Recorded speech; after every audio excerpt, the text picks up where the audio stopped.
Welcome to Transformative Principal, where I help you stop putting out fires and start leading. I'm your host, Jethro Jones. You can follow me on Twitter at Jethro Jones.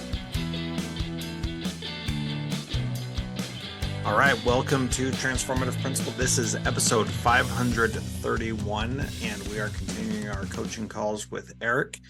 And this is turning into a pretty awesome conversation. We have, I think, 7 episodes now that you can go back and check. So please do that. There's links in the show notes at transformativeprincipal.org. Eric, welcome. How's it going today? Let's start with the celebration. How about that? Yeah, I was re-listening to our last coaching episode on hiring teachers, recruiting teachers when you and I were both in Missoula. But I was listening to that last week and I got a notification that we had a new applicant for a position. And I was in the middle of, I think, setting up a track meet or something I had to do. But I got home that night and I pulled out my phone and I just called this person. And my wife said, "What are you doing?" I was like, "I'm calling somebody that applied." She's like, "Just wait till Monday." And I was like, "No, I'm calling them the day of." And it turned out to be a really good candidate for a position we really have high expectations for. And it felt really good when we connected. I think the teacher didn't answer my call at 9:00 at night on a Thursday, which I understand. But the next morning she called me back and she's like, "Hey, this is so-and-so. And I was really surprised that you called me. Like, I just applied yesterday." And it felt nice. I've had other teachers this spring tell me this, but she goes, "I'm so glad you called right away. I had an offer that I had till noon and I was going to accept it, but I think I'm going to turn it down. I want to come there and interview." I was like, oh, so thank you. Yeah, well, that's awesome. So what is it about that situation that made it work in your favor? Like, what do you think the difference was for her? I think a lot of it was just having somebody respond right away. I think, like you and I had talked about on the last coaching call, people aren't used to that. There's that awkward long process, and sometimes you don't even know if it's still open or if they've interviewed. So I think that was part of it. The other part of it was there was a personal connection. My wife Emily's family is from the same small town and all went through the same high school in New York, like just this random connection. And I think that was part of it too. It was just a weird random thing. But I know that teachers aren't used to getting a call the day they apply, which makes a big difference. Yeah, when you apply for a job, it's like going into a black box. And once you put your application in, there's like no positive or negative communication. It's all very like automatic and stoic and just like super uncomfortable. So I think that little thing of reaching out and just calling somebody and saying, "Hey, this is what we got. And by the way, my wife went to the same place you did." Those kinds of things are powerful and they help people see that you're a real person. And that matters because the whole interview application, everything process is so impersonal and so sterile. It makes you feel like you're just a piece of meat, which in reality you kind of are in education. Cog in a machine. Yep. Yeah, but that was my celebration. So thank you. I was hoping today I think we agreed on the topic when we ended our last coaching session, but wanted to talk parents with you. I think we were both excited for this one.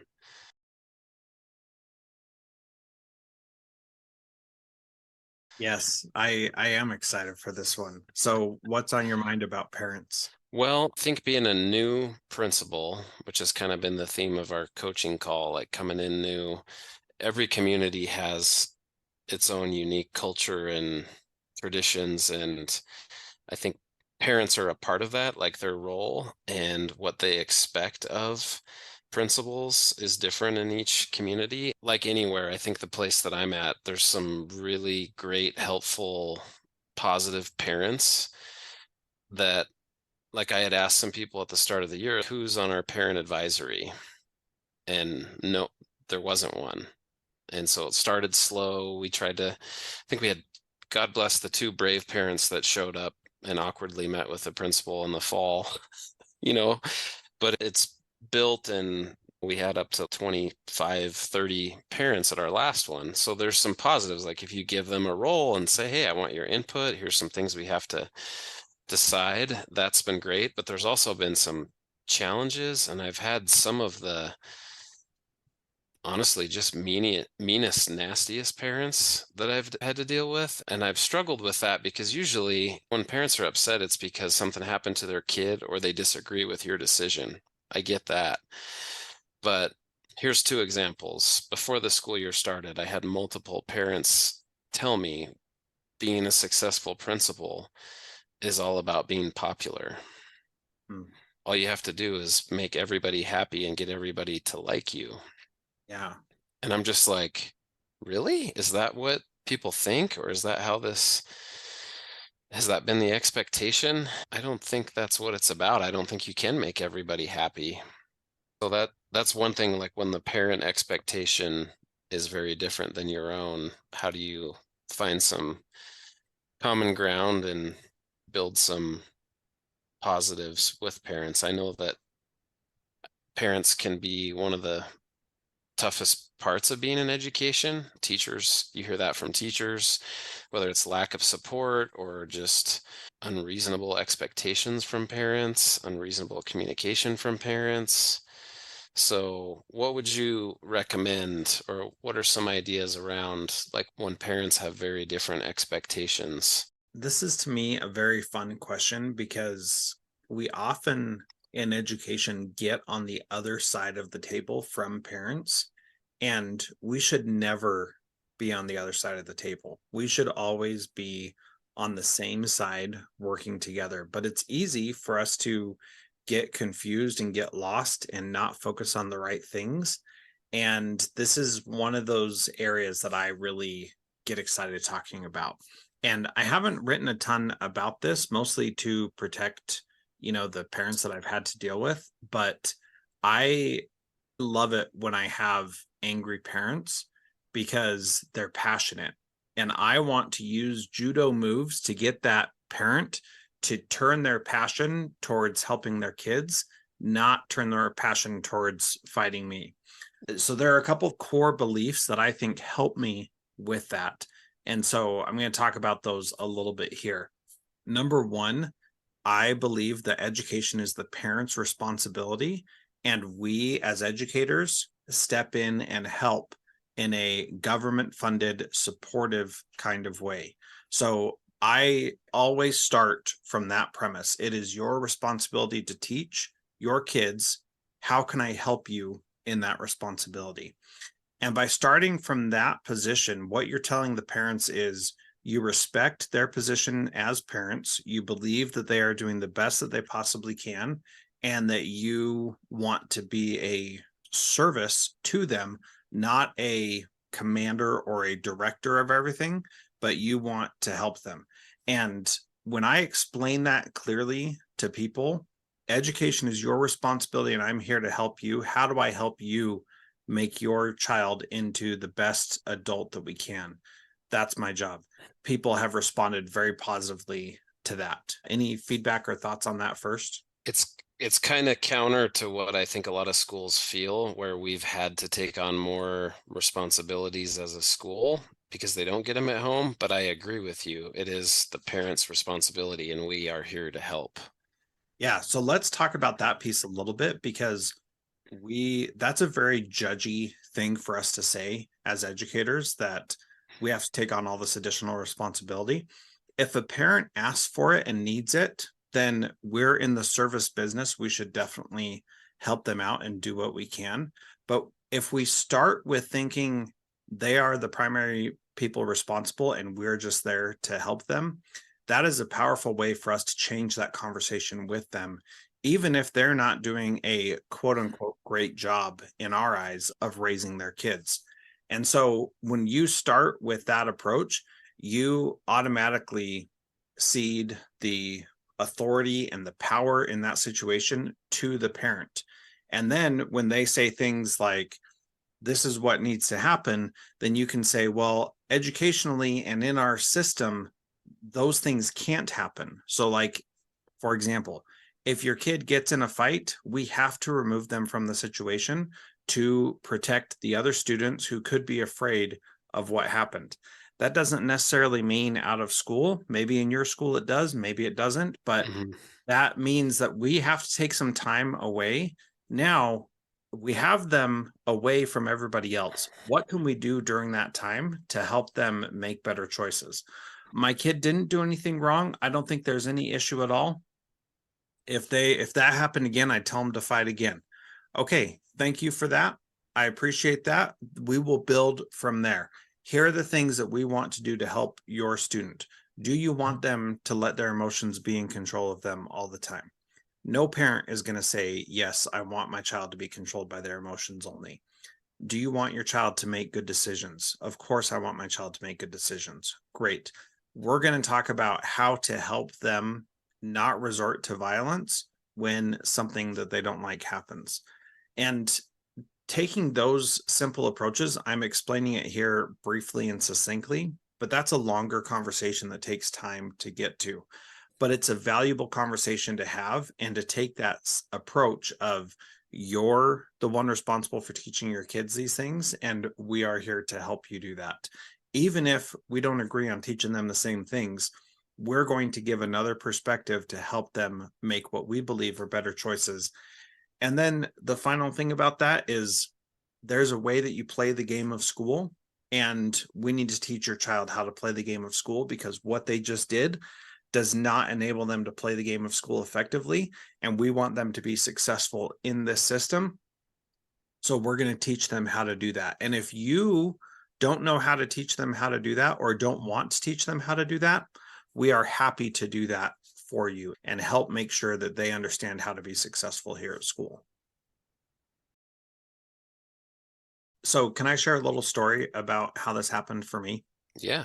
So it was my first year being an administrator, and I was finding that this one who was so against the school and so against everything that we were doing she was actually a grandma, and she was just always upset with whatever decision I made.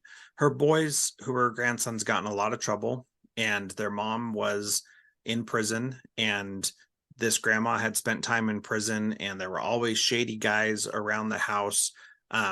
She had a boyfriend who was fairly committed to her, but was a super negative influence on the boys. She and her boyfriend had been in gangs. Their kids were in gangs, and there was just a lot of negativity going on. And it was really, really challenging. And I didn't understand this approach in the beginning. And what taught it to me was a situation where the boy was accused of doing something, and it didn't seem like he actually did it. And so when I called the grandma, before I could even say what was going on, she saw it was me, and she said, "I'm coming in right now." So she came in, and I met her outside, and I said, she was ready to fight me, right? She was all fired up. And I said, "I don't think your grandson did anything wrong." And she was like, "What?" I said, "I think he's being set up. I think somebody else did something, and he's not going to snitch on this other kid, and he's just going to take the punishment. But I don't think that he did it. I'd already done an investigation. I already asked other kids, and there was something fishy going on. I couldn't quite put my finger on it." And this woman who had like hated me every time I talked to her, said, "What do you mean he didn't do it?" And I said, "I think somebody is blaming him, and I don't think that he did anything wrong, but he won't tell me, and I need to know what really happened." And she, of course, was like, "Well, I'm going to get to the bottom of this." So she goes in, and she said, "I need to talk to him alone first." And I said, "Sure, go ahead." So they go in and they start talking, and he's expecting grandma to be mad, because every time he got in trouble at school, she was mad at us, but she was also mad at him, and she wanted a better life for him. She went in and talked to him and figured out that he didn't do it, and that he was being set up, and that was actually what was happening. She came back out, and she gave me a hug, which I never thought this woman would ever give me a hug. And every single time after that she saw me, she gave me a hug and was positive and excited to see me. All she needed to see was that I was on her side. Now, that's just one example of this thing that we're talking about. But once she saw that, it changed how she perceived the school and how she perceived what we were doing. And she trusted me and wanted to help me help her kids. And I didn't know the impact that that would have, but I learned that lesson and I started applying that in the future. And for every situation where I had a disagreement with the parent, I tried to use that same tactic.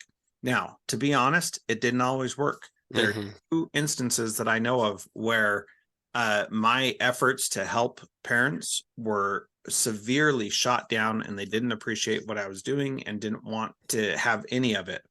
But every other time, I mean, out of all the years I was a principal, only having two that were really like, they're not interested at all. I felt like that was pretty good considering how upset parents often got because of what we were doing with their kids, especially around discipline issues and things like that. So that tactic does work, and it works even better if you actually believe it and aren't just using it as a facade to say, this is what I'm saying to get you to agree with me. But if you actually believe that education is the parent's responsibility and you're there to serve and help out and your actions show that, people will buy into it and believe it. Yeah. And I've had challenges over the years and found different ways, similar to what you did with this grandparent, to show like it may feel like, I'm sure a lot of them, it feels like the school's against you, the principal's against you, everything is negative, your kid's in trouble.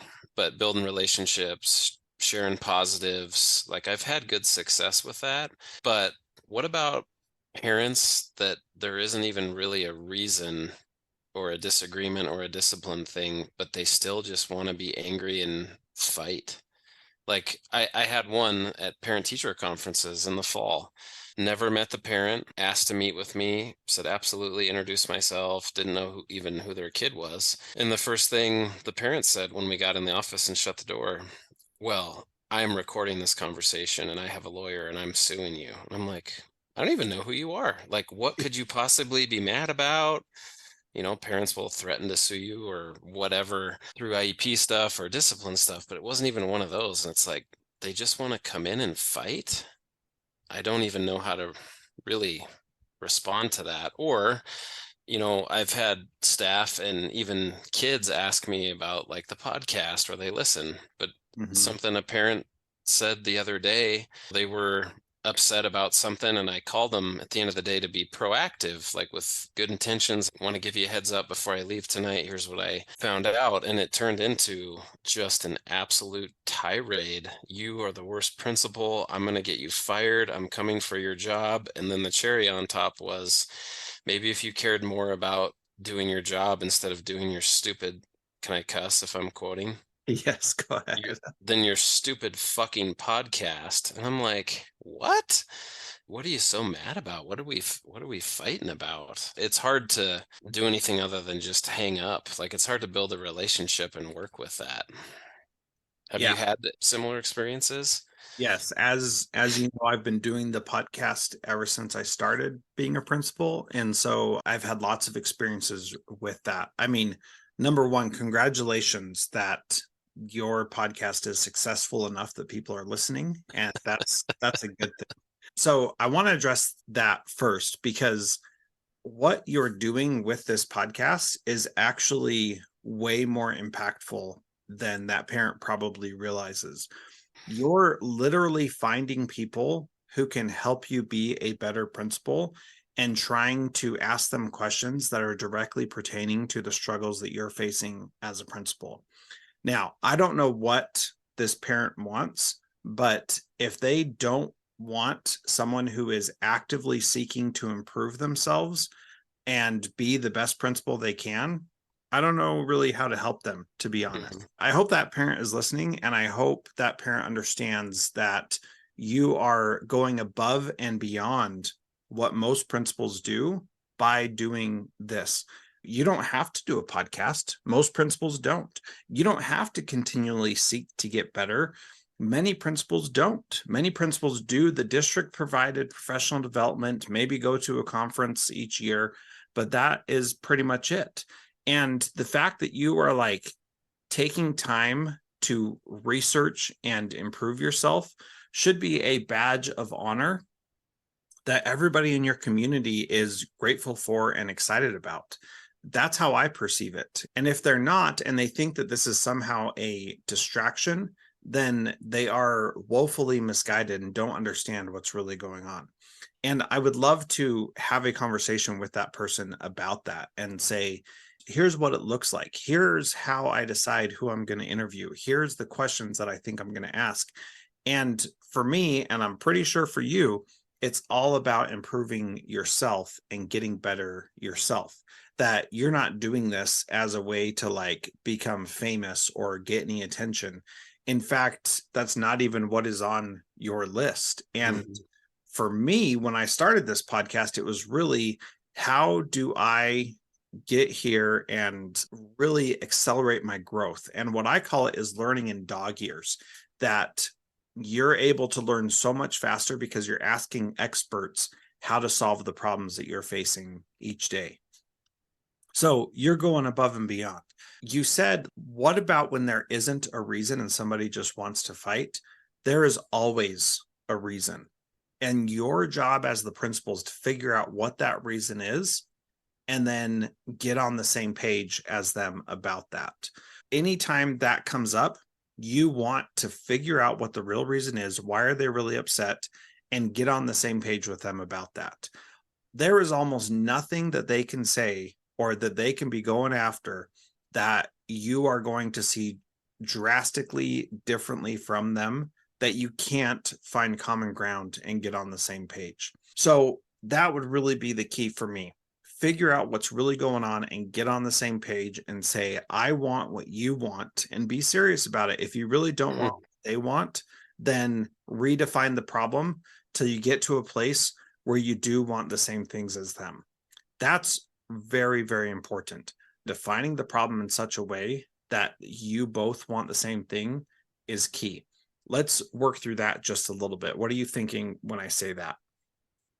Well, I think about the power of when the school and parents or guardians are on the same team and want the same thing for the kid and have the same goals. It is always better, right? It's not about what I want is right or what the parent wants is wrong or vice versa. It's just about if the parent and the teacher or the parent and the principal are on the same page and the same team and the same goals. That's really powerful. That's when things will happen that are going to help the kid and not put the kid in a position where they're between the school and home. Yeah, because we don't ever want the kid to be in that position, because it's not helpful for anyone. It's not helpful for the parents or for the school either. So in those situations, no matter what is going on, you've got to ask another why question and peel back the onion layer one more layer to see what the real issue is. The shortcut is to get to, who do you want your child to be? And that's who I want your child to be also. And we may not agree on how to get to that path, what path to take to get to that end goal, I should say. But we do want the same thing. We both want your child to be a successful, happy, fulfilled adult. And let's talk about that end goal and how we get there. And if you say the kid needs to get there by doing this, and I say the kid needs to get there by doing this, let's keep working together to figure out how to bring those two things closer together. And if you can do that, then you're going to start resolving those concerns with parents. Even if that person is just appears to be angry, we just haven't discovered enough about what is really going on to help them out. Now, let's talk about that recording issue real quick, because this is important. People are always concerned about, like, what if somebody records me? Yeah, that may happen. You need to recognize you're being recorded, therefore you need to pay attention to what you say and think before you speak. Also, anytime somebody said, I'm recording this, and even when they didn't, I would often ask, are you recording our conversation right now? And if they say no, then that's totally fine. If they get upset or offended that I asked them, I say, well, you gave me indications that you might be recording, so I'm just making sure. And I asked a lawyer about this early in my career because I dealt with some pretty difficult issues early on. And the lawyer said, if somebody else is recording you, then you record your side as well, so that if there are issues later, then you can combat that with your version of the recording and talk about whether or not things were edited. And I would always say the same exact thing. If you're recording, I'm going to record a copy for myself. I don't think anything is going to come of this, but I want to make sure that I've got that version that I can share with my team if anything ever does come of it, so that they have a copy of it as well. And very non-confrontational, very, let me actually make it easier for you by me recording it as well. And then I would offer to send them a copy of it at the end and say, I'm happy to send you a copy of this when I send it to my superiors. Would you prefer that, or are you good with just your recording? And that is, again, like, I'm not hiding anything. I don't, not doing anything sneaky. I'm happy to share this. Like, let's put this conversation out in the public. Doesn't matter to me. I'm fine with it. And the challenge that you face is that if you're not calm and collected and in control of yourself, then you might get in trouble for it, right? You might say something that is not good. And so my philosophy, especially because I was doing the podcast, my philosophy was everything that I say is being recorded by somebody, and I just need to be prepared for that and be okay with it. And if that's the case, then, I need to have integrity and be true to who I am and treat people with respect and kindness all the time. And those things got me going in the right direction. Yeah, and I believe in that wholeheartedly. I don't worry about what I would say, especially when it's a parent I've never even met and I don't even know what the issue is. And I was working with a new staff member in the past that struggled with some of that stuff. And my analogy was like, hey, when you work in public education, whether you're a secretary, a principal, a teacher, counselor, you got to just know everything you do and say ends up public. It's like being live streamed on YouTube. Yeah. So if you don't want to worry about what you say and don't say and do anything you wouldn't want in the newspaper or a public records request or someone recorded, then you don't have anything to worry about. I know sometimes parents, if they come in and say things like, well, I'm going to record this, it almost comes off as like an intimidation approach. Like, I'm going to make them mad and then I'll catch them saying something. It's like, I'm not going to get mad. I wouldn't get mad if you weren't recording this. I'll be the same guy that you'll talk to in the grocery store or at the football game, you know? Yeah. That really is, like, we started this out, I was saying, like, you need to believe that education is the parent's responsibility and you're just there to help.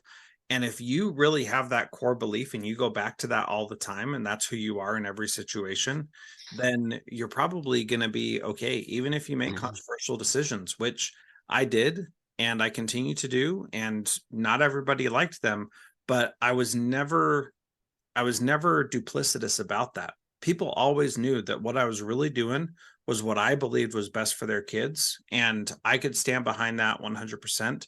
And I would encourage others to do that as well. And, none of us is perfect, and that's okay. But if we have core beliefs that are guiding what we're doing, then we can stand behind the decisions that we make very comfortably. Yeah, and it makes it clear to parents like where you're coming from, because you're coming from the same belief with every kid and every parent in every situation. Yep. Yeah. And if you don't have those beliefs and you think that you are God's gift to kids everywhere because you know the best way to educate them, you're going to be in for a wake-up call. And that's a pretty tough expectation to have of yourself and of others. And you're not going to get a lot of success continuing to believe that. So, that's one of those things that you need to really think about what your role is and who you are and what value you provide, because you can provide a lot of value, but you also have to recognize who really is responsible for their kids.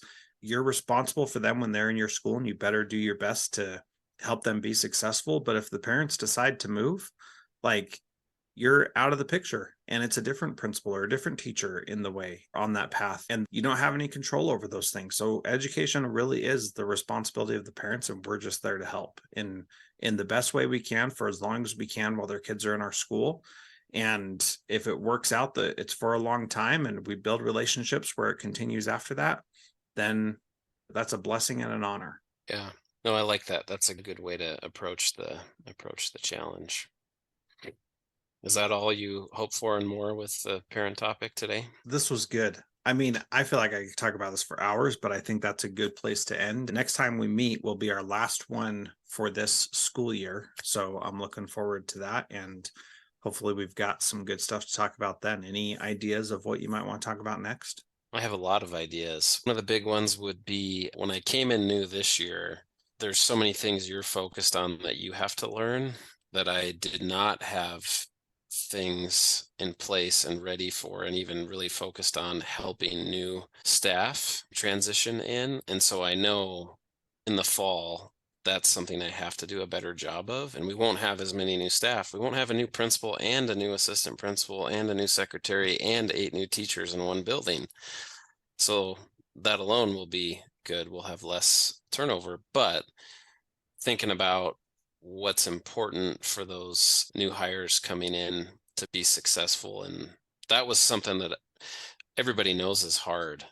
Mm-hmm. I've relearned that lesson after spending my whole career in one district and then transitioning. It's like that was a reminder how difficult that is for people, whether you're a new first year person or a veteran person making a change. So that'd be one that I know I could use some help with next month. Okay. Well, we'll take some time and think about that. And again, this is awesome. I'm enjoying these conversations with you, and I know people are enjoying it. In fact, we got a review on Apple Podcasts recently that I'm just going to pull up real quick because I want to give a shout out because you're doing a great job with this year, and I'm grateful for it. And we even got a review saying as much. So let me just read that real quick. All right. This is from Mike A. in, looks like, Oregon. This podcast consistently delivers always good information that is useful to a wide range of educational leaders. Really enjoying Eric's interviews as well. Very accessible and enjoyable to listen to. Thank you, Eric, for being here and doing stuff. And thank you, Mike, for leaving a review. And if you want to leave a review on this show, please do. And just leave it wherever you like, and only give us 5-star reviews. We don't need any of these 1-star, only 5-star. Those are great. So thanks, everybody, and appreciate you again, Eric, for being here. Thanks, Jethro. Appreciate your help today.